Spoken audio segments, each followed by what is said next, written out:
example of that than the election of President Donald Trump and everything that seems to be being done to thwart his agenda, to thwart the will of the American people. And you're seeing that now with the slow Brexit, if a Brexit ever happens at all. Exactly. Because the people, in the elitists who love the idea of centralizing power in Brussels, in the European Union, taking power out of the hands of the people through their elected representatives and running things. Do you need conservative legislation killed? Or do you need policies enacted that ensure government growth? Then you need to get Nephewed. Hi, I'm nephew number 1 of uncle, nephew, and nephew, attorneys at law. I'm not a lawyer, but I am a senator. And I'm nephew number 2, and I am a lawyer and also a senator. Are you the victim of a recent accident in which the voters in your community mistakenly elected a limited government conservative who is now actually implementing the ideas he or she campaigned on? That's right, nephew number 1. Don't be a victim of democratic elections any longer. At Uncle, Nephew, and Nephew, we are committed to killing limited government legislation and promoting bills that increase the size of government by using any tool at our disposal. Because sometimes the truth of the matter is, principles get in the way of pragmatism. Just listen to some of our great testimonials. Ever since I've been using the nephews, all my special interests have been served.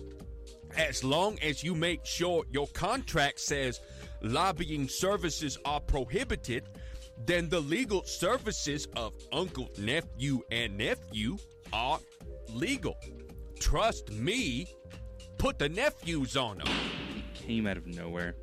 I was blindsided last election cycle when my well-funded and paid-for politician lost to some grassroots limited government voters. But then I hired the nephews, and they killed all the conservative policies the voters wanted. I got nephewed. I got nephewed too, and so can you. Uncle, nephew, and nephew will accept compensation via campaign contributions. Put the nephews on them.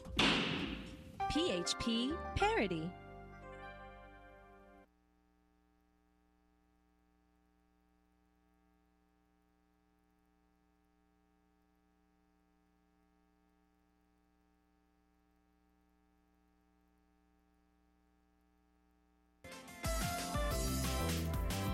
Instapundit reported that if you type the word K, or I'm sorry, the letter K in the Twitter search bar, like the number 3 hashtag that comes up is the hashtag Kill Kavanaugh. Breitbart News reporting that they confirmed what Instapundit reported. Typing kill into Twitter's search function currently returns a shocking result at the top of its search suggestions. Hashtag kill Kavanaugh. It's also currently the 3rd auto-completed suggestion in the searches for KI and the 4th suggestion in searches for K as of this writing, which was yesterday. That's right. By typing a single letter into a search, Twitter is suggesting that its users might be interested in a hashtag about the murder of a federal judge. Now, it is possible, because I was thinking about this. I was like, okay, yeah, I mean, don't get me wrong. I don't doubt the left's proclivity towards violence. But, you could make the argument that they're just wanting to kill the nomination, not the man. I mean, you could make that argument. Joe says no. Joe says no. You're giving them the benefit of the doubt. Yeah. I'm giving them the benefit of the doubt. Yeah. Joe is not giving them the benefit of the doubt. Anyway, we're up against a hard break, ladies and gentlemen. We'll be right back in just a moment. I do want to talk just a little bit more about this idea of being stuck in the 1990s and like early 2000s and thinking that is the way to communicate with the American people politically. That's why the mainstream media is having such a tough time. That's why shows like Conduit News are growing. Back in a moment. Through the bureaucracy they hated Brexit because it undermines their power. And so that's exactly what you're seeing happen. They're trying to basically overturn the vote. That's what's happening here too, where you've got the establishment in Washington. Again, it's not a partisan thing. You've got Republicans and Democrats the same. They can't stand. They basically think the people made a mistake, and they think, well, look, you voted for the wrong person. These policies are stupid, and we're going to stop them, regardless of what you, the electorate, may think. We know best, and so that's what they're trying to do. Now, what I set out in my book is that it's not enough just to be angry about that. You actually have to take their power away permanently, and that means undermining their structures. So, for example, there's a chapter in my book about the administrative state and the bureaucracy, and there's specific ideas for what we do. First of all, we don't really, they're so shadowy, we don't know who they are. We've got to unmask this shadowy bureaucracy. We've got to publish the names and the job descriptions and the organization charts of the bureaucracies so we can see very clearly who they are, what they're supposed to do, and who we can get rid of, either by taking their powers and transferring them to state and local government, or just getting rid of them entirely. I think in the end, this is my experience working in the government back in the UK many years ago, is that you can't really reform all this. You just got to cut it, literally cut it by a huge amount, not just the 10% cut, as people sometimes talk about, but 90% cut. Get rid of them. Then you can really start to give power back to the people. So the book is full of specific ideas like that. People aren't going to agree with every single thing in the book, but the point is that we've got to have a broader-based populist movement to carry this forward. It's not just about one presidential candidate, one election. If we're going to really turn things around, we need a movement of people who believe in these ideas and who are going to run for office and change things for the long term. And that's really what I wanted to do with this book, is start that conversation and provide a basis for some ideas for this long-term populist movement. We're talking with Steve Hilton. His new book, again, is Positive Populism, Revolutionary Ideas to Rebuild Economic Security, Family, and Community in America. He's also the host of The Next Revolution on Fox News. I know you guys out there have seen him. When you were just describing, Steve, this bureaucratic state that we're in, we've got all these guys who are lifers, they're unelected. I mean, that sounds a lot like what people are trying to describe when they come up with this term deep state. What do you think about the term deep state? I think it's very helpful. I think it really captures something that's true about the bureaucracy. I'm going to tell you a story that is from the book, which illustrates what I'm talking about. It's from the UK again, but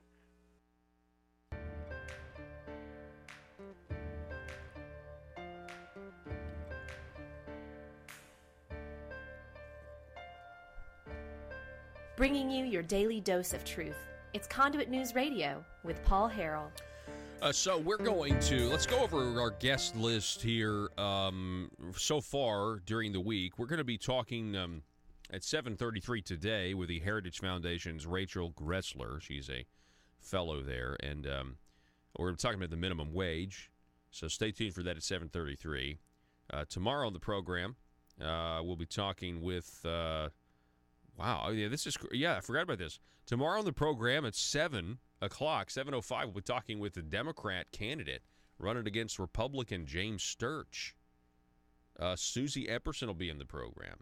Now, this interview is a result of, I guess we were talking with Chuck Clifton with Patriots Vex 746 last week, and he was like, you should have Susie Epperson on because, a lot of people think that she's, as a Democrat, is somehow more conservative than the Republican Sturch. Well, and I would like to answer some questions, about, why the Democrat Party, Why? There's a lot of questions I got to have answered here. But she's agreed to come on the show, and so I definitely appreciate that. But I will tell you something else. There is a meme thing going on where there's some James Sturch memes over Facebook that are just brutal. Absolutely brutal. Tomorrow at 7:33, we'll be talking with Fort Smith attorney Joey McCutcheon. We'll be talking more about Issue 1. Then Wednesday, we got Senator Brian King lined up. I think he's going to have a few things to say. What do you think? Also Wednesday, Congressman French Hill will be back on the program. That's Wednesday at 7:33. Now, here's the thing about Congressman French Hill that you need to know. He is a Republican running against the Democrat Clark Tucker. And Clark Tucker does not need to win, obviously, because Clark Tucker will go along with Nancy Pelosi and will impeach the president. I mean, that's what they want to do. Or, Maxine Waters. Impeachment, impeachment, impeachment, impeachment. Yeah, that's not what we want. So I think French Hill needs to go back. I know a lot of you out there listening in Central Arkansas agree with that, but you got to tell your friends complacency is not an option. You want more of this stuff to continue. I mean, the madness, the insaneness, the level of founded accusations, with the fervor they're going after Brett Kavanaugh. Can you imagine what they would do if they had power? What Lindsey Graham said, he said, quote, "God, you want power. I hope you'll never get it," end quote. Or hope you never get it. I mean, because can you imagine what it will be like if they, and I saw a poll, I don't know if I believe the poll, but I saw a poll said right now 80% chance the Democrats take the House. 80% chance. That's alarming, folks. You got to get out and vote. Now, here in Arkansas, it's possible that everything's fine, and you got to get out and vote for French Hill, I think. But that's just my opinion. But I would say that if you got relatives, if you got folks living out of state in some of these other districts, you need to call them, tell them to get out and vote. But I also think that the Democrat Party, again, in the media, really has overplayed their hand. Now, let me explain this to you, okay? I found this tweet. There's a guy out there, or a Twitter handle by the name of, it just says Unseen One. And I'm just going to assume that this is a he. Can I do that nowadays? Can I assume that it's a he? We're so politically correct now. I'm not really sure. Joe, do you remember a movie by the name of Tropic Thunder? I was talking about, my wife and I were talking about movies that, my wife and I last night, we were talking about movies that would not be allowed to be made today. And Tropic Thunder came up. This was a movie with Ben Stiller, where they go out and they shoot the action movie. And but you had Robert Downey Jr., who was playing a white actor who was so dedicated to his craft, dressed up as a black guy. And and he was hilarious. He was Robert Downey Jr. was the best part of that movie, where you had a white guy dressed up. And you couldn't do that now. And that wasn't that long ago. I don't know when Tropic Thunder was necessarily, but it was probably, 8 years ago, something like that. I mean, that's how radically everything has changed now. You know what else? 2008. Yeah, so it's 10 years old. 10 years after that movie, it couldn't be made today. And this is what progress. This is what progressives think is progress. I tell you what else would never get made today, ever in a million years. A little Mel Brooks film called Blazing Saddles. Go watch Blazing Saddles if you have some free time. Go watch Blazing Saddles, and you tell me that there's no way. And even though, all of the racially charged jokes were trying to basically expose the ridiculousness of racism, but you can't laugh.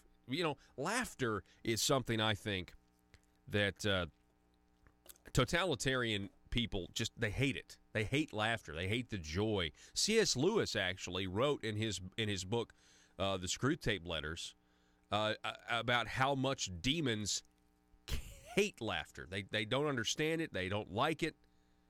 There's something about it. Anyway, so there's this guy called, his name is Unseen One on Twitter. And this is what he wrote. It's a little thread here a couple of days ago. And I saw it and I said, you know what? This actually is a really good analysis. He writes, if I can use the word he, I've talked at times about the lack of D.C. politicians understanding the internet/social media, how they continue to act like it's the 1990s instead of 2008.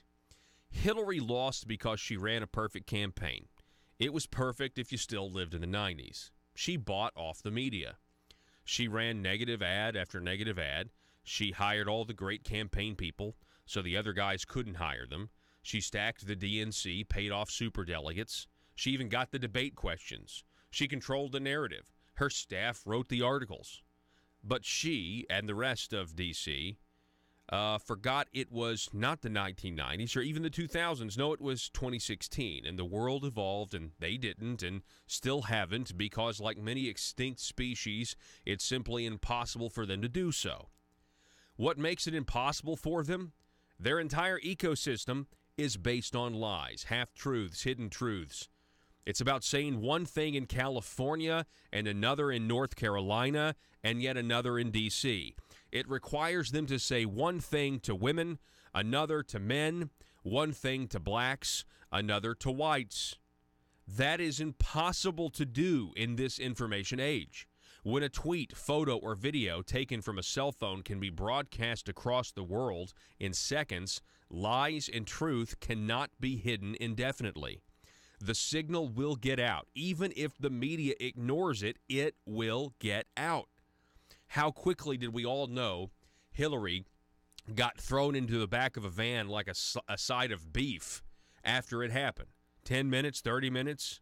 If it was in the 90s or 2000s, do you think we would have ever seen the video of, Hillary Clinton teetering and tottering and like, get her in the van, go, go, go, go, go. She had some sort of medical condition. And now people think she's, by the way, wearing some sort of back brace. All right, so this guy goes on. Those that saw it, the video, and told people would be called conspiracy nuts if it had been the 90s. The media wouldn't have run with it because Hillary controlled the media. At most, we would have gotten an article on page 827 that Hillary got sick with the flu and had to leave early.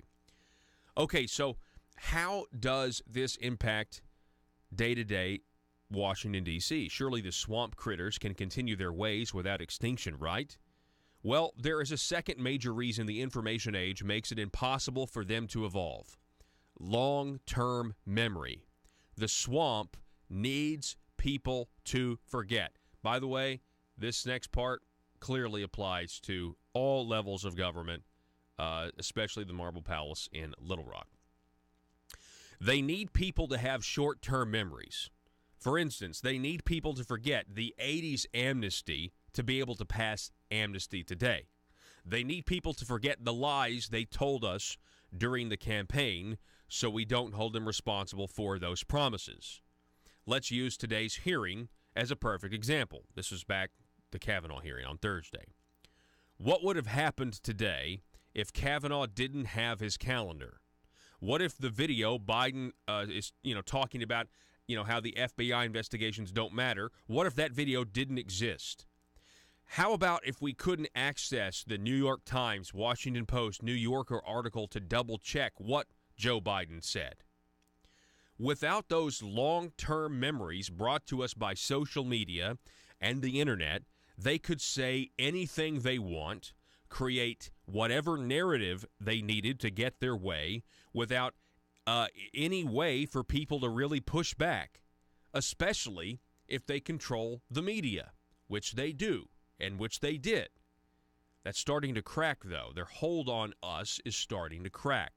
This one-party, uniparty rule. This guy goes on. That didn't happen today thanks to the information age. The Dems, critters, they lost today because they used 1990s/2000s tactics in the year 2018. And it will just get worse for them as the internet continues to grow. I certainly hope so. But see, stop right there. Isn't that why they're going? Isn't that why Silicon Valley are now censoring political opinions they disagree with? They used to be okay with freedom. They used to be okay with openness. They used to be okay with their platforms just being used. Just being used. But we just want you to use our platforms. Just use it. Hey, go to YouTube and just use YouTube. Use Facebook. We don't care. It's freedom. It's a free exchange of ideas. But now, all of a sudden, they're coming after us. They're coming after conservatives. Why is that? It's because they never intended that, this amazing free exchange of ideas to actually uproot. I think they would have just been content with the internet being a tool for them to track our everything we do, right? I think that's the advantage for the deep state, the status quo. We're going to be able to monitor our population, and they're going to think they're free, but they're not, because we see everything they do, and we're going to be able to control them better. And now we also have the media and everything else. Oh, wow, a little too much freedom there. Oh, now we need to regulate. And it's not the government regulating it. It's now these private corporations who are so in bed with the progressive leftist agenda. Now they've got to figure out a way to put the genie back into the bottle. The question is, are they going to be able to put the genie back in the bottle? And I don't think they will. This guy doesn't think they're going to be able to either. That this is only going to get worse for this extinct species, the mainstream media, as things continue to grow. He goes on, the swamp critters can't withstand that evolutionary change. They can't change their spots. Too much history, too many lies. It may take several years, but these people are already extinct. They can't be saved. Censorship won't save them. They are a doomed species. The Dems most of all, but it says here, but the GOP also. The lobbyists, the campaign managers are all doomed, like the buggy makers when the automobile was invented. It took years, and you'd still see some around, but they are an oddity, not the norm. This guy goes on, he says, so don't lose hope. The disgusting display today, meaning the Kavanaugh hearings, will not become the norm. Postmodernism will not win. Today was another defeat for these doomed creatures. The left/media are being defeated first because they use the lies and half-truths the most. But the GOP will be next. Interesting. Last post here. Then the deep state wants the light to shine there. Look how quickly and easily Project Veritas took out 3 deep state people. The arc of history is not on their side. They're doomed. The truth is the mortal enemy of the big liars. It will bring about their extinction. The free exchange of ideas and what we are able to do on the internet, and how successful that was, basically, of going over the head of the mainstream media. Back when Reagan was president, what did they always say about Reagan? Reagan had the ability, because he was such a great communicator, and the media, they would play what he said to the people, right? But he could basically just talk through that television screen, and he was talking directly to the American people, and the American people trusted him because he came across as genuine, right? Well, the media, they're not going to let that happen again. So what does President Donald Trump do? Well, he comes across like a regular guy, okay? But he tweets out. He goes over the mainstream media. Said he uses that social media. Who knows what Twitter's going to eventually do to President Donald Trump's Twitter handle? And then, of course, you have us. You have the rest of us out there who will retweet it, who will post it on Facebook or post it here or there or wherever. And it's effective. And now they're trying to pump the brakes.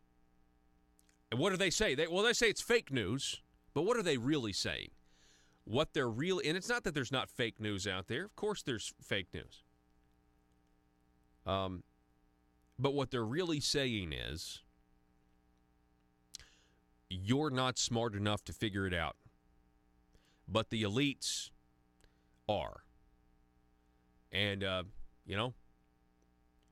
whether an elite in far distant capital can plan our lives better than we can plan them ourselves. That's the exact mentality right now. They just don't know. And that's an excuse. The reality is that the left and their ideas are being rejected, especially when they're honest about them. And people can't get over that. The left can't get over that. And so what are they going to do? Well, we'll just force them. We'll force them to think like we will. And we'll start by taking back this internet freedom that we used to all have. We used to all be able to talk to one another on these social media platforms, and now things are starting to be censored. People are being shadow banned, everything else. Of course, then you had Facebook with that huge data breach. You guys see that? I'm told that if your data was among the breach, then Facebook is supposed to tell you. At the top of your screen, you'll log into Facebook, and they'll say, hey, you need to reset your account. All right, folks, we're going to take a break. Let me know what you think about that analysis from this Twitter handle. Again, Unseen1. I found it pretty fascinating stuff, and I found it correct. I mean, I think for the most part, what he said is true. They are living in a 1990s, 2000 era, and they're going extinct. But we've got to stay vigilant as well. We're going to take a break. This is Conduit News Radio. Back in just a moment. Russellville-based firearms manufacturer Omega are making clones of the most notable German firearms in the world. These delayed rotor-lock firearms have been and are currently used by law enforcement and military worldwide. At Omega, they manufacture their guns right here in Arkansas and produce the best reproduction in the marketplace that comes with a complete 5-year warranty. At Omega, they take firearm manufacturing seriously and offer discounts to active and retired law enforcement. Whether you're using Omega firearms to defend the public, defend your family, or for target practice, Omega has your back. For pricing, go to omega-guns.com. That's omega-guns.com. If you're like me, you believe that small business is the heart of Arkansas's economic engine, and it should be viewed that way by the politicians in Little Rock. Conduit for Commerce also believes, like you and I believe, policies that achieve less regulation and lower taxation help small business in Arkansas thrive. Other policies like small, constitutionally consistent government and reducing citizen dependency on government keeps it from growing and expanding its influence on our daily lives. Conduit for Commerce works every day to educate the general public and legislators on these important priorities in the name of Arkansas small business. By the way, contributions to Conduit for Commerce are tax deductible. Log on now to conduitforcommerce.org and click on Contact Us on the right side of the page. That's conduitforcommerce.org. Go there now and learn the facts on protecting small business in Arkansas.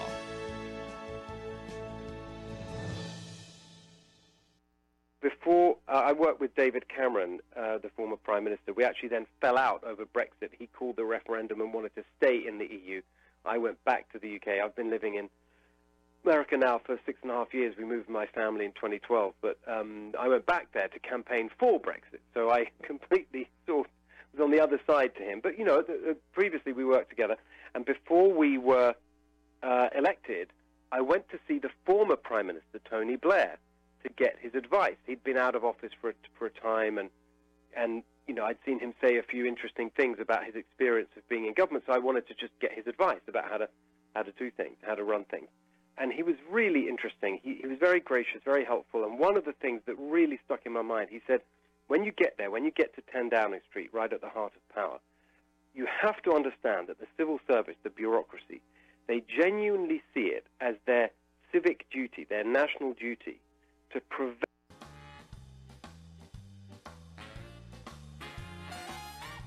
Determined to drain the swamp in Little Rock, it's Conduit News Radio with Paul Harrell.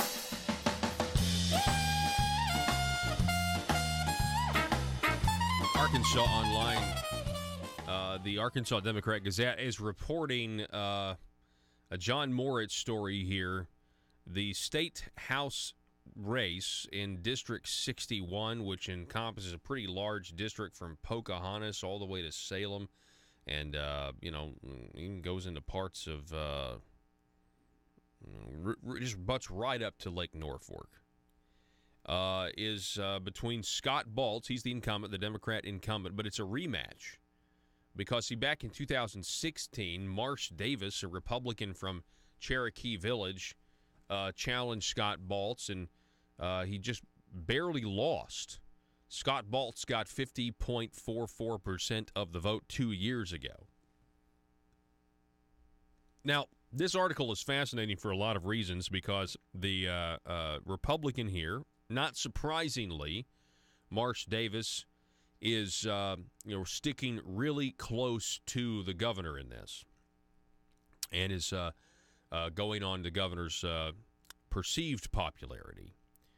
Davis, quoted in this piece, is saying, he's a popular governor. That's a huge accomplishment because the governor has endorsed the Republican over the Democrat, and there's no surprise there as well. But I just want to remind you guys that the endorsement of Asa Hutchinson for Republican Marsh Davis over Democrat Scott Baltz, there is a little history there that I didn't see in this particular piece. I read it. I might have missed it, but I'm pretty sure I didn't see it.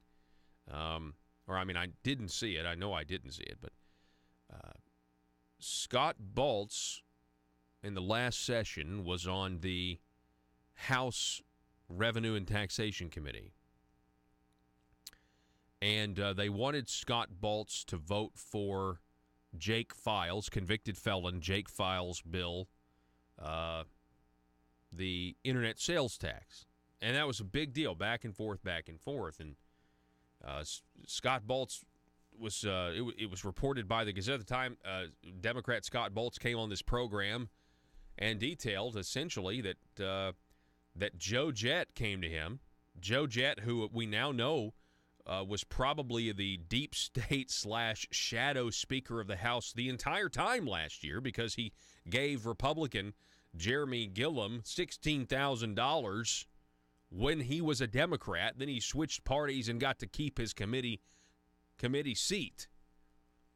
So the shadow Speaker of the House, Joe Jett, approaches Scott Baltz and says, according to reports, that the governor will not vote for his school safety panic button legislation, isn't going to sign it, rather, unless he votes for the internet sales tax.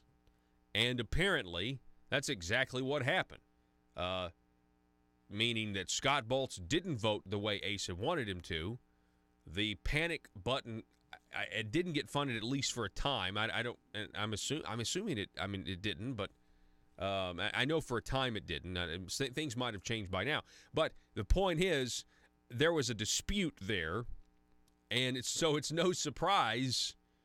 And I guess we were just talking about the voters not having a long-term, a good long-term memory, and they want you to have a short-term memory and forget the other stuff.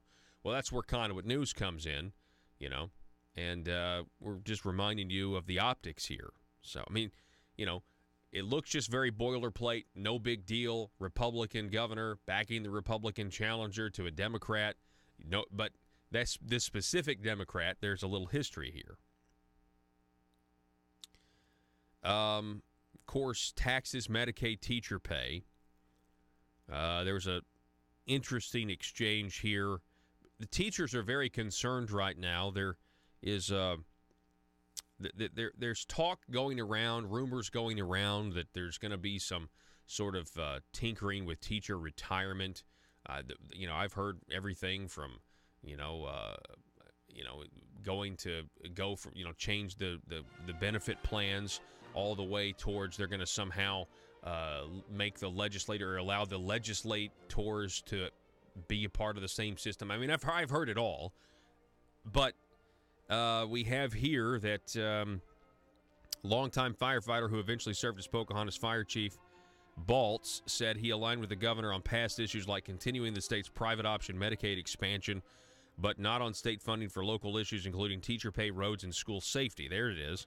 He said this latest conflict with the governor stemmed from a meeting with a teacher constituent in his district several weeks ago. She was a conservative Republican voter. She wanted some answers. We could do more for the teachers. Baltz said he told the woman to contact the governor's office, and shortly after that, Hutchinson tweeted that Baltz's constituents have received misinformation regarding teacher pay. This is a fascinating article if you want to read it, especially if you are a listener of Conduit News Radio. Back in a moment. The news and Talk of Northeast Arkansas. This is News Talk 101.3 FM and 12:30 AM KBTM, Jonesboro, an EAB radio station. Prevent you from implementing your policies. They see it as their duty to block the ideas of what they consider to be the here today, gone tomorrow politicians. They are the guardians of the national interest. They know how things should be run, and their goal is to block you. You have to understand that, and you have to get that from day one and be ready to fight them and beat them. And that was from a former Labour Prime Minister. And when I heard that back then, I took it very seriously and hence, got into my own battles with the civil service. But when you come right up to date here in America now, that's the deep state. That's exactly what it is.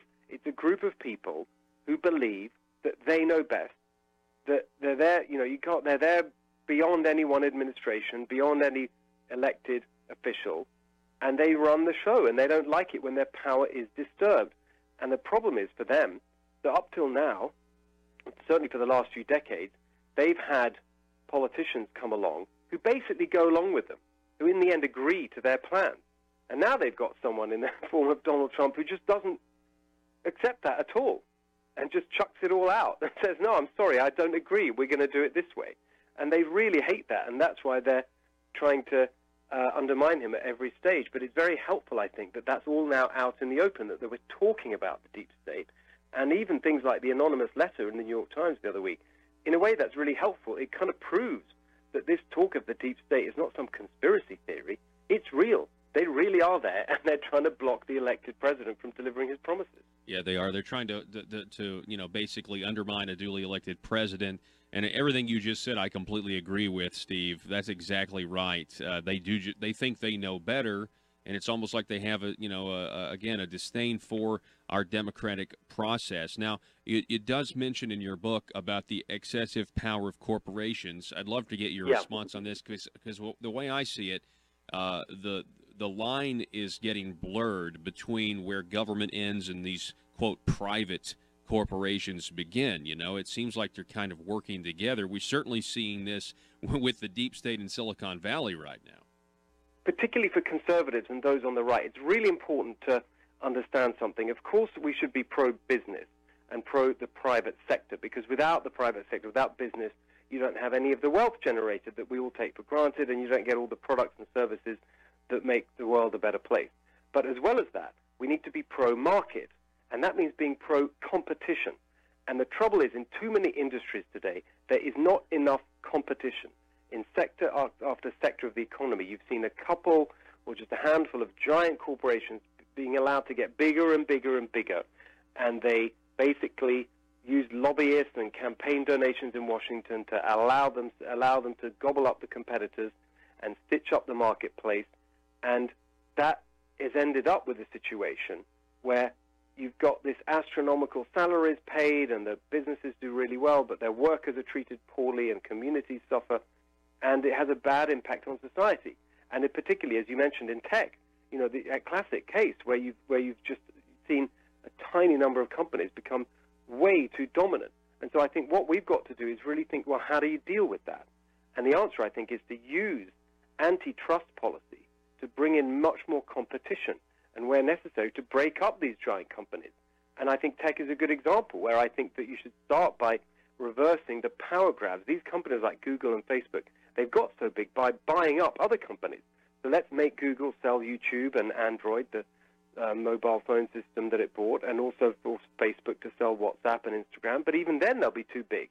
I think there's ideas in my book.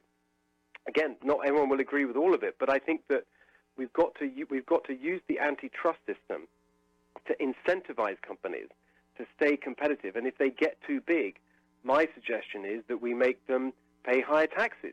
If they're too dominant, if they're basically like a monopoly, treat them like part of the public sector. Put caps on what they can pay their executives. Put a minimum on what they pay their workers. Make the regulation much tougher.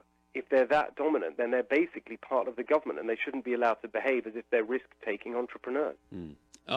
Last question, because I know you got to go. This is unrelated to your book, but what do you make of what's going on right now with the Kavanaugh nominations to the Supreme Court? Obviously, he's now being accused by, an accuser of sexual misconduct. What are your thoughts on that, Steve? Well, there's two things. First of all, I think it's incredibly important that we hear both sides of this story fully.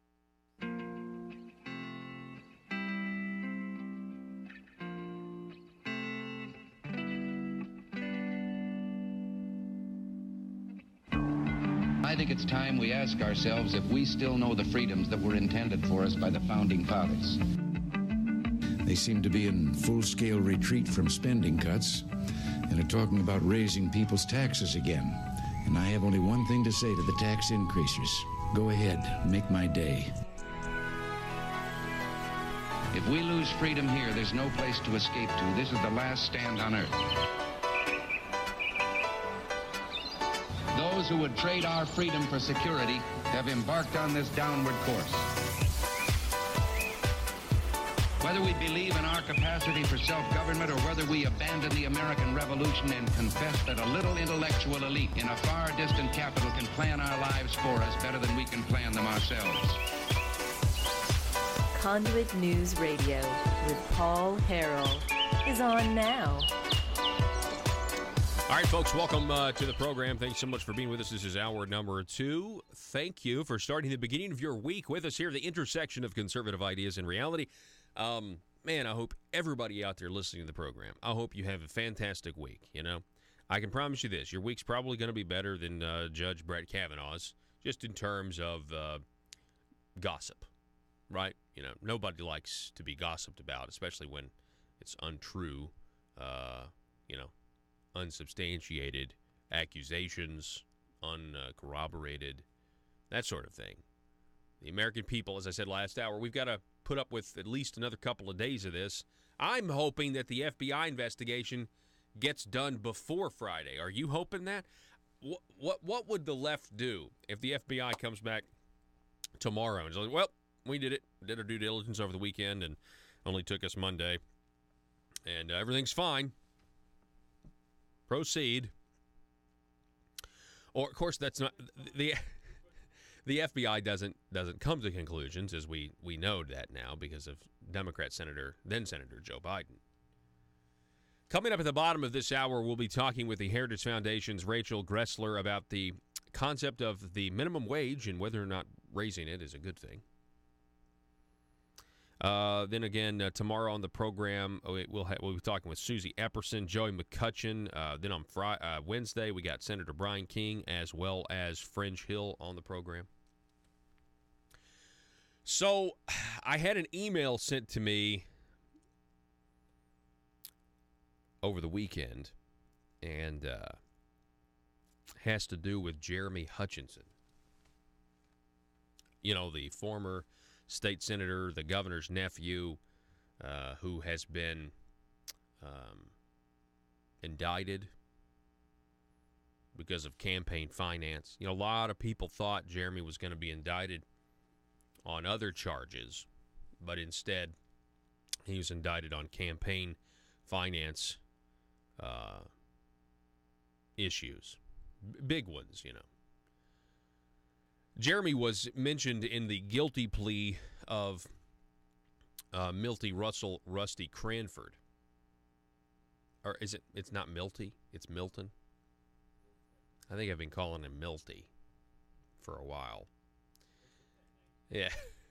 Anyway, Milty Cranford said that he paid Jeremy Hutchinson $500,000 in bribes.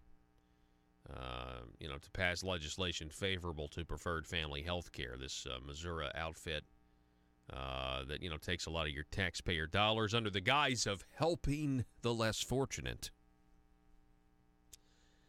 So, and of course, everybody knows that, everybody pretty much knows and suspected that Senator Jeremy Hutchinson has clients, or had clients that were giving him money and that sort of thing. Everybody always suspected it. That's one of the reasons, I think, why Senator Linda Collins Smith ran a bill trying to end the loophole where attorneys get to take extra money and run it through their law firm and claim that they're not lobbying or not being paid extra money to pass bills. I think we can all agree, all of us can agree, that you shouldn't make extra money for passing bills. Meaning you make money because you're being paid by the taxpayer a salary to be a state legislator.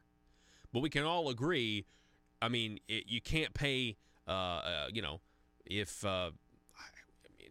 you are any other profession, right? Any other profession. If you're a doctor, if you're just a businessman, you can't take money from preferred family health care and then go do their work and advocate for them. That's illegal. But when you're an attorney, somehow it's okay. I've got attorney-client privilege, and you don't know what this money's for. And as long as the contract says lobbying services are prohibited, then I can take your money. So there was a post made by former Senator Tim Hutchinson. This is Jeremy Hutchinson's father, who, and it was sent to me, and this is what it says. Dear friends, have not posted for a while. Many of you may have heard about the legal problems facing my son.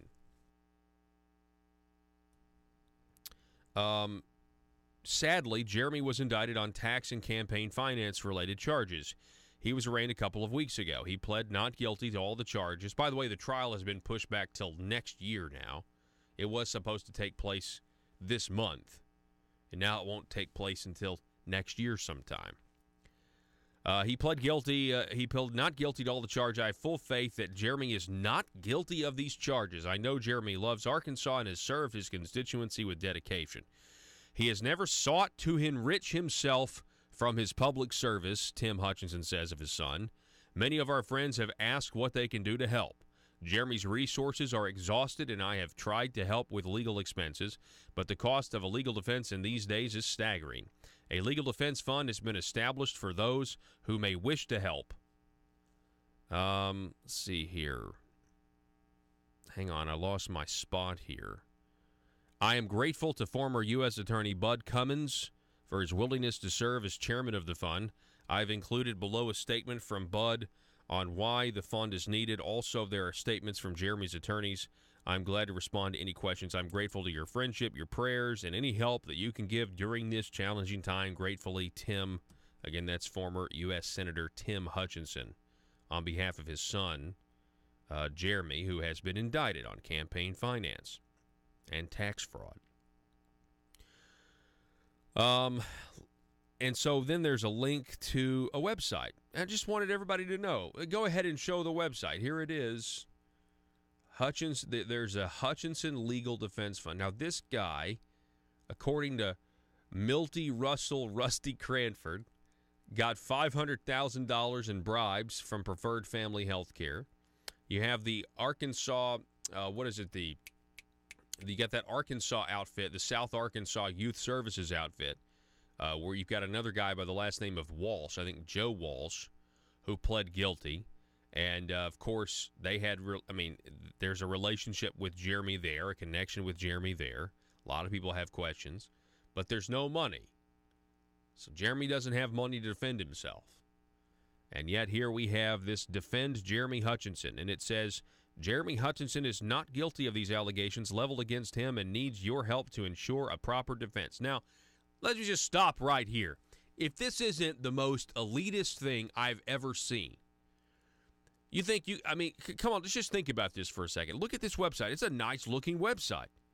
This isn't some, just scrub website that they threw together, some sort of, basic WordPress. This thing is, this is nice. I just think the average person, you get charged with tax fraud or something like that. You gonna have a website like this? I mean, here's the thing. I can't help but I know how the Marble Palace works. They make sure to tell you, okay, that let's see, if you want to contribute by check, please make check payable to the Jeremy Hutchinson Legal Defense Fund. There are no contribution limits. Contributions are not tax deductible, and the donors' names are not reportable, meaning you can give here. No one's going to know. Boy, wouldn't you like to know that list? Do you know why I'd like to know the list of who's donating to the Jeremy Hutchinson Defense Fund? Because, folks, there may be a whole lot of people that are worried that Jeremy Hutchinson is going to trial. They need him to beat the rap. Because if he doesn't beat the rap, there's a possibility that he rolls on him. I'm just telling you right now. And the fact that, they came after him with these campaign finance and tax charges, and they didn't come after him with the actual, the loophole where attorneys get to make extra money if you're a legislator, to pass bills for clients, that's telling. But I'm just telling you right now that there is the people in the Marble Palace. My gut feeling is this. Those people in the Marble Palace establishment, they have a vested interest in seeing Jeremy Hutchinson beat the rap here. They have a vested interest. One of the quotes from his attorneys is interesting to me. Tim Dudley. For over 5 years, Mr. Hutchinson cooperated fully with the government in this investigation. In light of that history, we find it disappointing for him to be forced to face these false allegations. We look forward to vigorously disputing these allegations soon before a jury. So, Tim Dudley, attorney for Jeremy Hutchinson, is saying here, admitting that for over 5 years, Mr. Hutchinson has cooperated fully with the government in this investigation. For over 5 years. And yet, they still impaneled a grand jury and indicted him.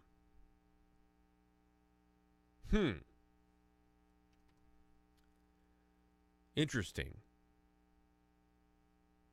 I have a feeling that I have a feeling that listeners of Conduit News Radio right now, I got a feeling you're not going to be rushing to fund the Jeremy Hutchinson, legal defense fund.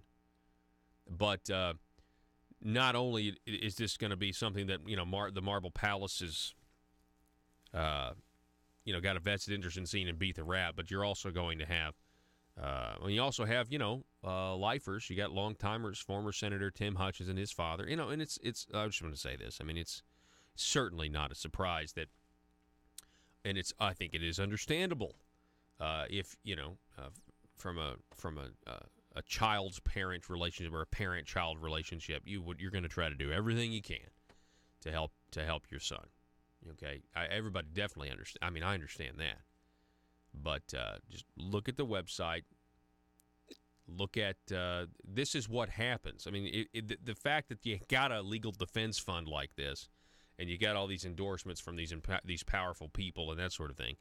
It's just showing you that the stakes are pretty high here, and it's a very elitist situation. Yeah, and they're saying, hey, they're saying, hey, you know what? I mean, if we want to protect the status quo, part of protecting the status quo is protecting our own, and Jeremy Hutchinson is our own.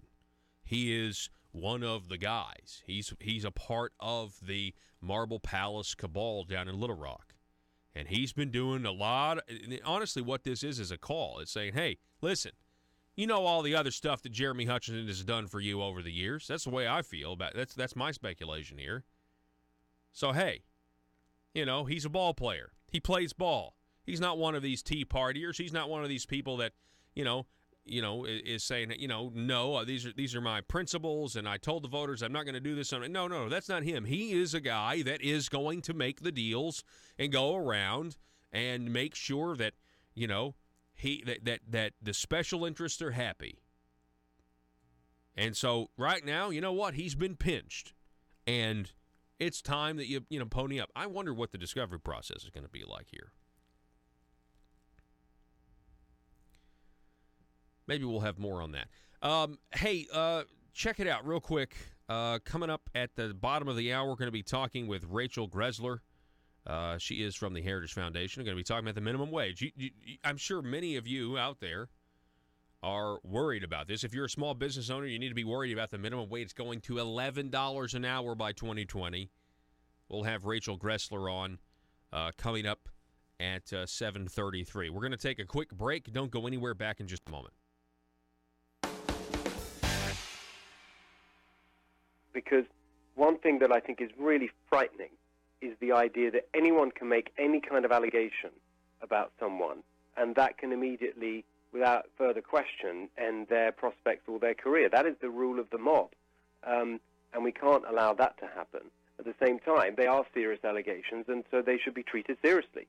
And I think we need to have full and public hearings. We need to have the accuser make her case, and we need to have Judge Kavanaugh reply and refute them, as he's done in written statements. But I think we need to hear them both. And then the Senate process can continue. But it also needs to happen quickly. So we mustn't allow this to delay the whole process, because it's a legitimate process, as set out in the Constitution, and we need to get on with it. I completely agree with that. The man is Steve Hilton. He is the host of The Next Revolution on Fox News. The book is Positive Populism, Revolutionary Ideas to Rebuild Economic Security, Family, and Community in America. Steve Hilton.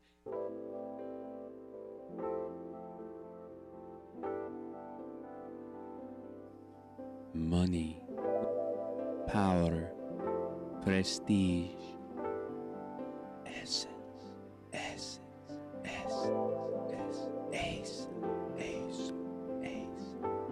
Available now from aristocrats serving Arkansas. From the Nata Rhino collection. The fragrance of backroom deals. Nepotism. The aroma of higher taxes. Subliminal deception. Deep state. Ace. Made right here in Arkansas by a taxpayer-funded Chinese factory.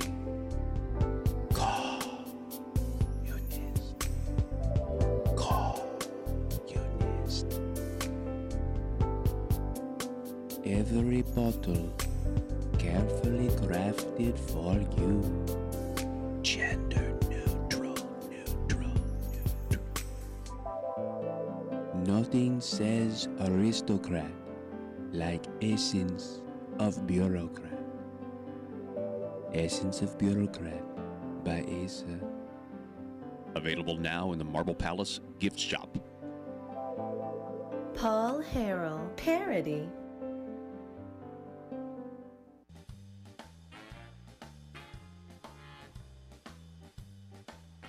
Exposing the truth and everything the Marble Palace establishment keep trying to cover up. It's Conduit News Radio with Paul Harrell.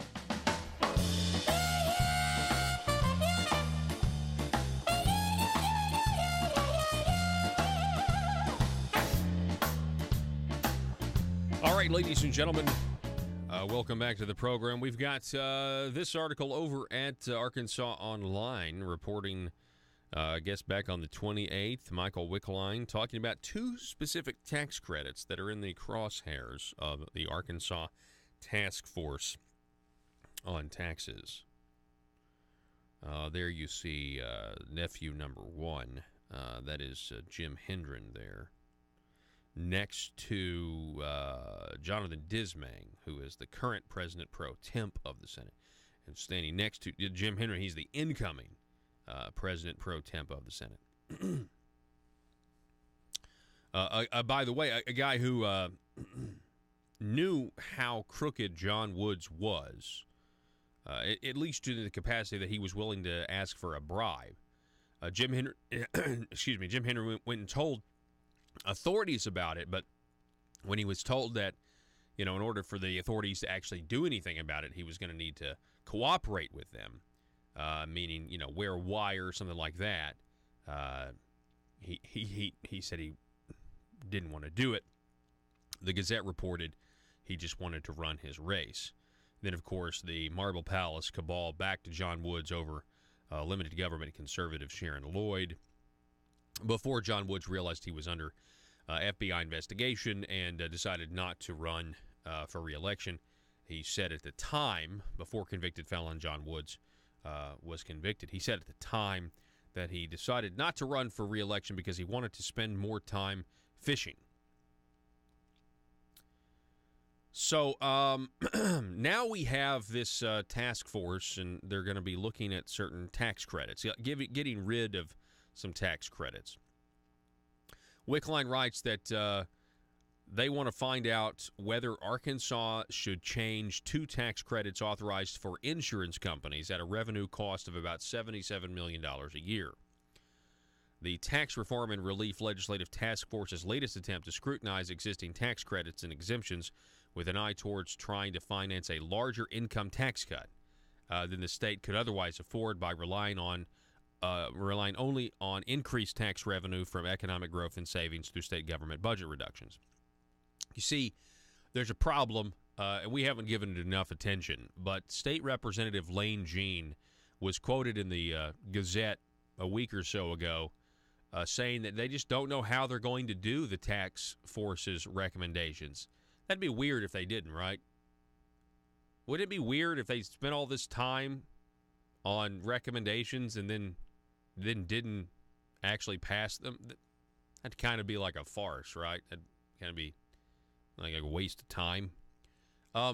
Anyway, Lane Jean said it because of Medicaid. I mean, Medicaid is going to be so expensive, and I don't think we can. The government can't afford, because see, we've been talking about how, hey, the task force is actually recommending a net cut, like of revenue, like the government's going to be getting less revenue if they do what they say they're going to do, and that's actually shrinking the size of government, putting more money back in our pockets. Well, now they're looking at this $77 million a year. They could, if they get rid of this insurance thing. But here's the problem with this, okay? Big corporations, they don't really pay taxes. I hate to be the bearer of bad news, but we pay the taxes for them. And if they're just going to pass on the premium hikes to us. That's what they do. That's what any business would do, right? If there's a tax credit for insurance companies and you take that tax credit away, that means you and I are going to be paying more money to insurance companies. Period. And it's a logical conclusion to come to, because it's the truth and it can be proven. They will just pass on whatever tax increase is to us. That's what will happen. Wickline writes, last spring, because of rising political opposition, the task force scrapped the idea of repealing reduced sales tax. Thank you, Jan Morgan. Led by Senate President Pro Temp Jonathan Dismang, some task force members on Thursday questioned the benefits of a decades-old law that allows for life, health, and disability insurers, including health maintenance organizations, to get a home office credit against their insurance premium taxes. The credits are equal to the non-commissioned salaries and wages of the insurers. Arkansas-based employees who are paid in connection with their insurance operations. For health and disability insurers, the home office credits may not reduce their insurance premium taxes by more than 80%, according to the insurance department. For life insurers, the credit may not reduce their premium taxes by more than 70%. The home office credits cost the state $60.5 million in the calendar year 2017. Okay. Dismang and other task force members also wondered about the success of a different tax credit law sponsored by then Representative Darren Williams, a Democrat from Little Rock. Dismang was the Senate sponsor of the 2013 law. That has to do with property and casualty, life and disability insurers are authorized a tax credit against premium insurance taxes for investments made by qualified community development entities and businesses. Yeah, it all sounds very complicated. That's because it is. But they're looking at getting away with this. We have, who's for this? Oh, man. Let's see. Quote, that $77 million could drop the top individual tax rate 0.4 of a point from 6.9 to 6.5. That's according to Jim Hendren. Anyway, but the corporations are just going to pass those taxes on to us. So, Revolution. His name is Steve Hilton. He's also an author of the new book, Positive Populism, Revolutionary Ideas to Rebuild Economic Security, Family, and Community in America. And he joins us now this morning on Conduit News. Steve, welcome to the program. Great to be with you. So tell us what motivated you to write this new book, Positive Populism. So this word populism, we've been hearing it for the last few years when we talk about politics. You heard it, obviously, in connection with Donald Trump's election, the way he beat all the establishment Republicans in the primary. You heard it in the UK with the Brexit vote and also with Bernie Sanders on the left. And now you're seeing it used to describe all these election results in Europe where the old guard is being kicked out and people are looking for a big sweeping change. And so you hear this word populism. And up till now, I think people, when they think about it, see it in terms of what it's against. Populists are against the elites. They're against bad trade deals and the rigged economy and uncontrolled immigration and so on. What I wanted to do was say, okay, those are all legitimate grievances, and people are right to be angry at the way things have been run because people have had a raw deal. If you think about the last few decades, the rich have got richer and richer, but working people, their incomes have been flat or falling for about 44 years. That's what the statistics show. And there's been an agenda put forward by Republicans and establishment Democrats, establishments on both sides, which has been enthusiastic about globalization and automation and, as I said, uncontrolled immigration, the centralization of power in the economy and in government. All these things have really benefited those at the top, people who work in the knowledge economy and in the thriving urban centers on the coast of America. They've done really well, but the rest of the country has been left behind by all that. So people are right to be angry, but what I wanted to do was say not just what populism is against, but what is it for? What is a positive agenda, a set of ideas that will actually help deal with the problems, to give people that economic security that seems to have been taken away from them over the last 2 years, that's going to help people get opportunity, that's going to deal with big problems like family breakdown, the way communities have had their power taken away, the way that our political system is so corrupt. What are we going to do to change that? What are the practical solutions? And that's what you'll find in my book, Positive Populism. As I'm reading it, I know it's available at Amazon.com. I'm reading the synopsis here. The last paragraph is very intriguing to me, Steve. It says, for too long, populism has been defined by those who despise it. It really is this concept that just screams elitism. It's like there's a disdain for what the people, the majority of the people want, and we need them to manage our lives. The intersection of conservative ideas and reality. Conduit News Radio with Paul Harrell.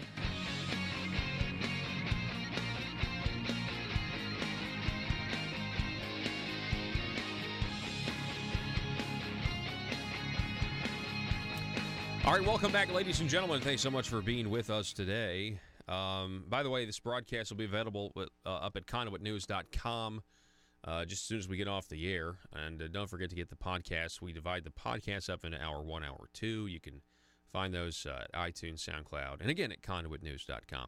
Folks, this November, we've got several issues on the ballot here in the state of Arkansas.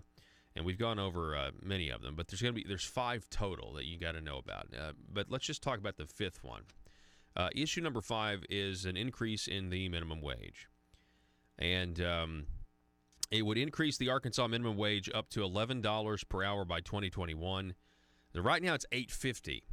January 1st of 2019, so January of next year, small businesses would have to pay their employees a minimum of $9.25 per hour. The next year, 2020, $10. The year after that, 2021, $11.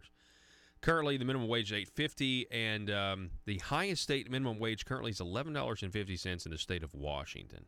Joining us now to talk a little bit more about this, we have the Heritage Foundation's Rachel Gressler. Rachel, welcome to the program. Thank you. What are your thoughts on this concept of the minimum wage and the benefits or the pros, the cons? What does Heritage think about this? Well, the positive, of course, the reason that people would like to push for a higher minimum wage is putting more incomes into workers' pockets. But the negative side of that, of course, is that it's a higher cost for employers, and so they can't employ as many people, so it reduces jobs significantly. I was really interested in this proposition in Arkansas because the county that I live in Maryland, actually passed a similar 30% minimum wage hike over a year ago now, and the Democratic county executive vetoed it because of the findings that they did from a review that showed it actually would have caused 1 out of every 3 low-wage workers to lose their jobs if you had that 30% increase in the minimum wage, and there were all sorts of other losses that would have happened for the county as well, lower incomes as a whole for everybody, lower county revenues, higher county costs, welfare costs. So on net, this was really a negative thing that would have been for our county, and even a wealthy county, just outside the D.C. area, decided not to increase their minimum wage. Wow.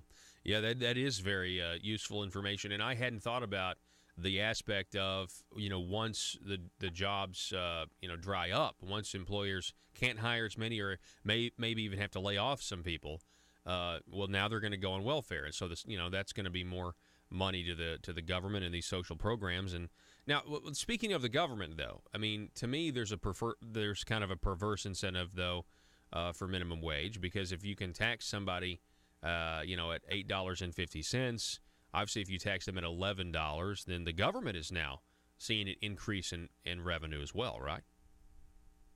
Yes, so they see a slightly higher revenue for those individuals that have the higher incomes, but actually some of those individuals will still qualify for welfare costs from whatever, if it's the state government, the federal government, the local level. At least that's what was found in the study in Montgomery County. And then those individuals who have lost their jobs entirely qualify for significantly higher welfare costs.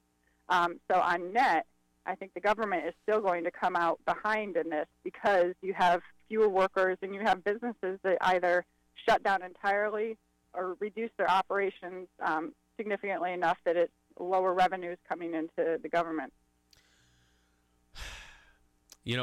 This was put on our ballot because of, it was a signature effort. We have, right to gather enough signatures. I think this year you needed, something like 86,000, signatures to get something like this on the ballot. But the problem is Arkansas has just come out of increasing our minimum wage over the last, 3 or 4 years anyway. The people of Arkansas voted for an increase last time. And I have a feeling that they're going to do it again this time if we don't, get out in front of this and educate folks as to what this really means. Most people who are making minimum wage now, they see a law like this and they think, this is a no-brainer for me. I'm going to directly benefit from this. And so, Rachel Gressler from Heritage Foundation, is that the case? Does this help them in the long run? No, as I said, up to 1 out of every 3 of those low-wage workers could lose their jobs, and then just the prospects that this creates for younger workers and less educated workers to even find a job to begin with. It's so important for young workers to be able to get some experience, get their foot in the door, and when the lowest available job is $15 an hour, employers are less willing to take a risk or to have those lower education younger workers come in. They're going to get the higher skilled ones, and then you have these people that are just starting back behind the game and aren't able to get that experience that they need to begin with. So it's really important, not just for the people that earn a minimum wage for their lifetime, which actually, only about 6% of the labor force is earning the minimum wage. It's really more of a issue about younger people that are just starting out than it is for somebody that their entire lifetime they're going to be earning the minimum wage. There's not that many people that are in that situation. I'm really glad that you brought that up. Entry-level positions, trying to, get their foot in the door, trying to learn skills, because that's what this is really about.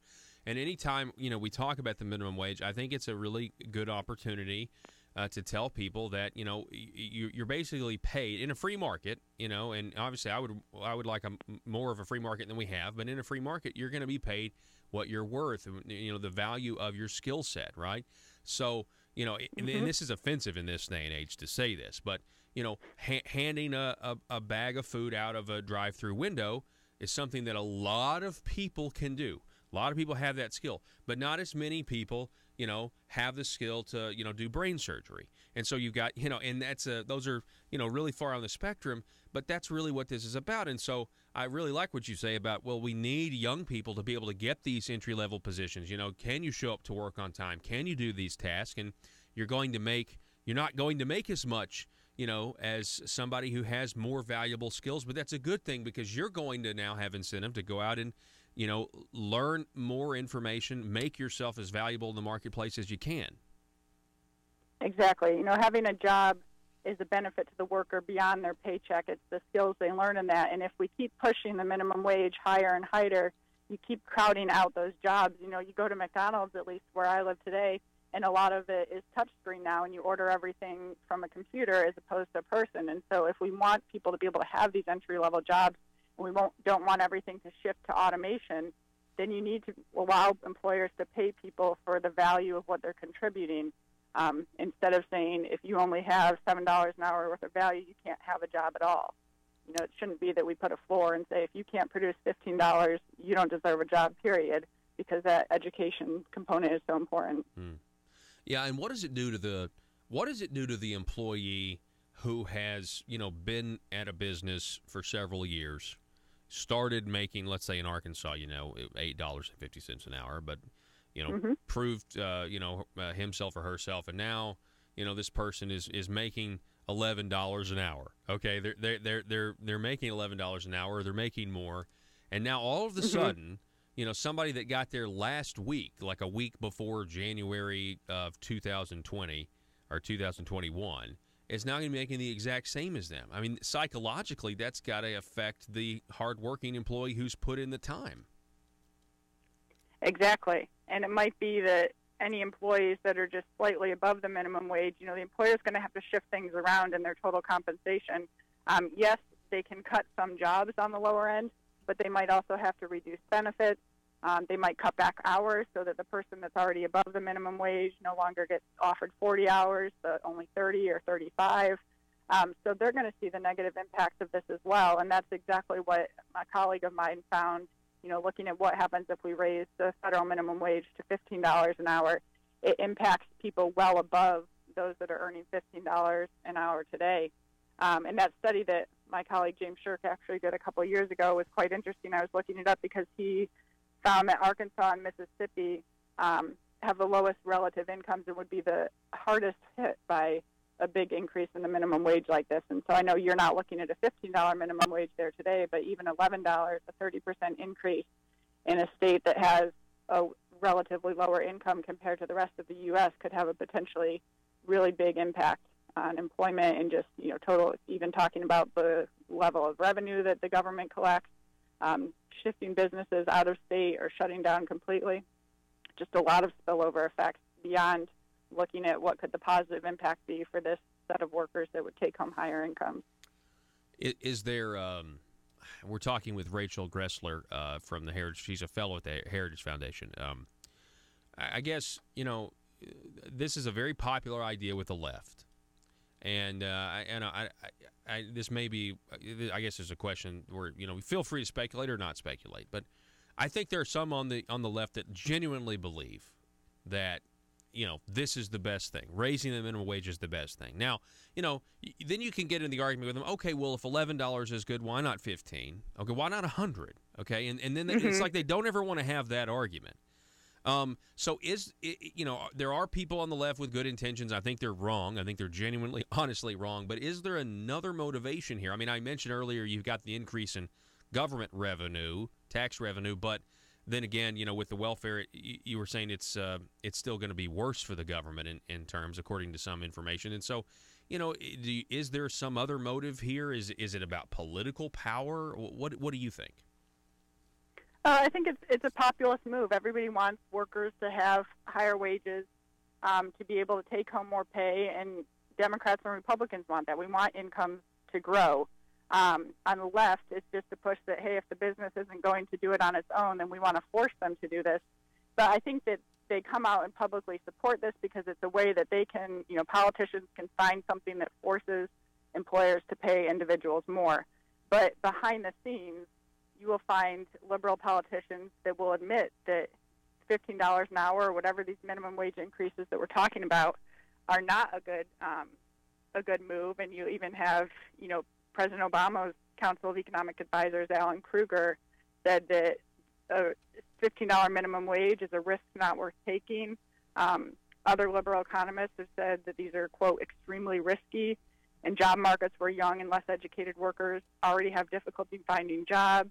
Such mandates would make it even harder. And so people recognize this across the spectrum, liberal, conservative alike, but I think it has just become kind of a rally cry of liberals, something that they can talk about on the stand, something that can become a voting issue to try and say, hey, we can increase your income basically by fiat instead of giving you the tools, making you become more educated and more productive so that you can earn a higher income of your own accord. We can do it just by signing this legislation. Yeah. I really agree with that. We got to get out and we got to educate, especially here in Arkansas. If I was a betting man, I would say, yeah, I would bet that this was going to pass. But I hopefully with information, from Rachel Gressler of the Heritage Foundation, and as well as other people just out there talking and taking this information, saying, hey, this may be a populist idea, but it's not actually going to do what they say it's going to do. It's actually going to be bad for our economy in the long run. And that's the only way we're going to defeat this thing here in Arkansas. So Rachel Gressler, I really appreciate you coming on this morning. It's been a pleasure. Thank you so much. Thank you for having me. All righty. Folks, we're going to take a break. The telephone number, 870-275-9799. Feel free. You can sound off on the Facebook page. That is facebook.com/Conduit News. What do you think? Issue number 5, increasing the minimum wage from $8.50 to $9.25, $9.25 to $10, $10 to $11. Let me know. I personally think it's a terrible idea. And Rachel Gressler there telling us really the same thing. It's not a good idea. Back in just a moment. If you believe the Second Amendment protects your right to defend your home with a firearm, where do you turn if the government confiscates your gun? To the courthouse. The Founding Fathers created your Seventh Amendment right to a civil jury to protect your freedoms. The courthouse is where you fight the overreaching hand of government. And the Brad Hendricks Law Firm is where the fight starts. Call the Brad Hendricks Law Firm at 501-221-0444. The Brad Hendricks Law Firm in Little Rock, standing ready using the Seventh Amendment to protect your Second Amendment rights. Russellville-based firearms manufacturer Omega are making clones of the most notable German firearms in the world.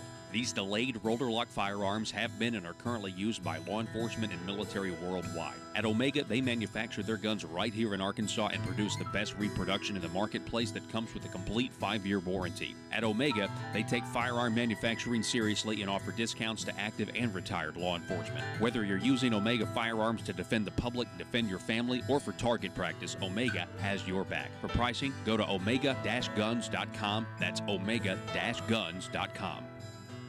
If you're like me, you believe that small business is the heart of Arkansas's economic engine, and it should be viewed that way by the politicians in Little Rock. Conduit for Commerce also believes, like you and I believe, policies that achieve less regulation and lower taxation help small business in Arkansas thrive. Other policies like small, constitutionally consistent government and reducing citizen dependency on government keeps it from growing and expanding its influence on our daily lives. Conduit for Commerce works every day to educate the general public and legislators on these important priorities in the name of Arkansas small business. By the way, contributions to Conduit for Commerce are tax deductible. Log on now to conduitforcommerce.org and click on Contact Us on the right side of the page. That's conduitforcommerce.org. Go there now and learn the facts on protecting small business in Arkansas.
Need your daily news fix? Don't forget to tune in to Conduit News Radio with Paul Harrell. The Washington Times reporting yesterday that nothing new,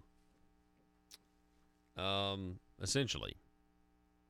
Witnesses are sticking to stories as FBI digs into Brett Kavanaugh for the 7th time. They're basically saying, yeah, no corroboration, but, and you know what? This is all predictable. I mean, we all know this. What does the left say? They say, well, the White House is mismanaging the investigation. The White House is micromanaging the investigation. That's what they say. And it's just ridiculous because I'm just Joe likes the voice there. It's all predictable. Look, the American people, you guys out there, we got to put up with a few more days of this. I hope that it's only a few more days. I hope the FBI comes out and says, "Hey, listen, we've done the investigation, everything's fine," or they don't come to a conclusion. I mean, we know this. So nothing's going to satisfy. This is a delay tactic, right? But hear me out. Jeff Flake and the Democrats are going to fall into their own nets here. Hear me out. They're setting this net. They're doing the delay. They're going to fall into their own nets. The media is going to fall into their own nets. They're setting for Trump and the rest of, and they're going to fall into their own nets. People are sick of this. They have overplayed their hand. Moderates and even Democrats have their stomachs turned by what they did to Brett Kavanaugh.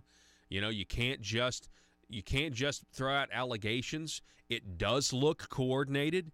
The fact that we now know that Christine Blasey Ford was never told by her attorneys that the Judiciary Committee was willing to fly out and interview her, and she finds out in the middle of testimony. That's why Arkansas Senator Tom Cotton has said lawyers, this is from Politico, Senator Dianne Feinstein's office will now be investigated to determine whether it leaked a confidential letter from one of Brett Kavanaugh's accusers. Cotton also said lawyers recommended to Christine Blasey Ford by the Democrats will face a Washington, D.C. bar investigation for telling her that Senate Judiciary Committee staffers would not travel to California to interview her about her sexual assault allegation. Okay, so correction, Judiciary staffers, not the entire Judiciary Committee. But anyway, that's my I misspoke there. That's quote, they have betrayed her, Cotton said on Face the Nation, CBS News. She has been victimized by Democrats on a search and destroy mission for Brett Kavanaugh. And he's exactly right here. There should be a bar investigation because that's clearly they wanted the spectacle, they wanted the theater, they wanted an Anita Hill moment because this was not about finding what the facts are. It's about opposing Trump's Make America Great Again agenda. It's about opposing getting a solid 5-4 majority on the court. And sometimes a 6-3. But that's what it is. It's about opposing that at all costs, and it's about, they know Ruth Bader Ginsburg's not going to stay alive forever or not going to be able to be on the court forever. They know this. They know it could be not one, not two, but 3 Supreme Court justices. And they know that they don't get anything that they want legislatively very often. That's a landmark situation or landmark accomplishment, so they've got to have the courts to do it. That's what this is. And so they're trashing this. They're trashing Brett Kavanaugh, and it is but they're essentially, you know what I think? I think Jeff Flake doing what he did. I think they just because there are reports now saying that they did have the votes, right? But now they're saying, well, this is going to really help, maybe shore some things up and that sort of thing. I think it's just going to be worse for the Democrats because they're going to continue this. People are sick of hearing about this. There are people who are, I've heard from people who are Democrats who are so upset because the economy is doing good and it's clear that the party, they're going to vote Republican down the ticket because of what's going on. And again, it's this. It's the fact that, and we talked about this in the first hour, the media and D.C. politicians, they still think they can campaign and run this country like it's the 1990s and nobody's going to find out, their doublespeak and their hypocrisies and everything else. But it's not. It's not the 90s, not the early 2000s. You can't govern the country that way anymore. And people are sharing the information. That's why the social media people are, trying to now censor what we can and can't do. Because the stranglehold that the media had as being the arbiters of information is now over. And they don't know what to do about that. And that's why you're having, I think, the walk away movement with the Democrats walking away. People have been Democrats their whole life. It's because of the free exchange of ideas on the internet. It's because of the fact that you can go look at the video of Joe Biden saying FBI investigations don't reach conclusions. And people say, wow. Mainstream media would have never, if you didn't have the internet, you'd have never heard that video on CNN or anywhere else of Joe Biden basically making the modern-day Democrat Party look like a bunch of hypocrites. You'd have never heard of that video. But we all know it now because of the free exchange of ideas on a free, open internet. And it needs to stay that way. And that's why, Twitter, Facebook, and everywhere else, they are very worried right now about the they're basically just begging for regulation in no uncertain terms. And I don't necessarily think regulation is the answer, but at some point we have to decide, we have to decide what is public, in terms of free speech and in terms of, the internet, and how do you marry the internet with a public sidewalk? You know what I mean? How do you marry the two? I mean, I know Facebook's private and everything else. I'm not really, but there's definitely antitrust laws you can look at. The telephone number, 870-275-9799. Other big news today, we have late Sunday, trade ministers from the United States, Mexico, and Canada reached a new deal to revamp the North American Free Trade Agreement. The new pact, which is called the U.S.-Mexico-Canada Agreement, is a major step toward completing one of Trump's signature campaign promises, according to Politico, and gives the president a concrete policy win to tout on the campaign trail this fall. So, anyway, that's going to probably be in the headlines a lot throughout the day today.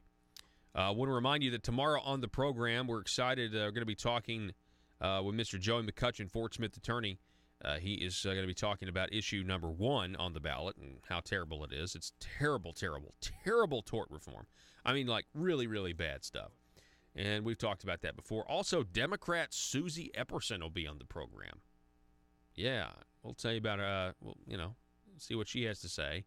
She's running as the Democrat against Republican State Representative James Sturch. Now, the fact that we're having James Sturch's opponent on the program, who's a Democrat, is going to drive the, Marble Palace establishment crazy because, we had Mark West on a couple of times, who's a libertarian for governor, and they lose their minds. It's because somehow in some parts of the Republican Party, not everywhere, but in some parts of the Republican Party of Arkansas, they're afraid of conversations. They're afraid of mere conversations. And that's not who the party used to be. They used to welcome debate and ideas. Okay, that's all the time we have for today. Arkansas, thanks for starting the beginning of your week with us here, the intersection of conservative ideas and reality. I hope your week is a prosperous one. Thank you for listening. Arkansas, be safe.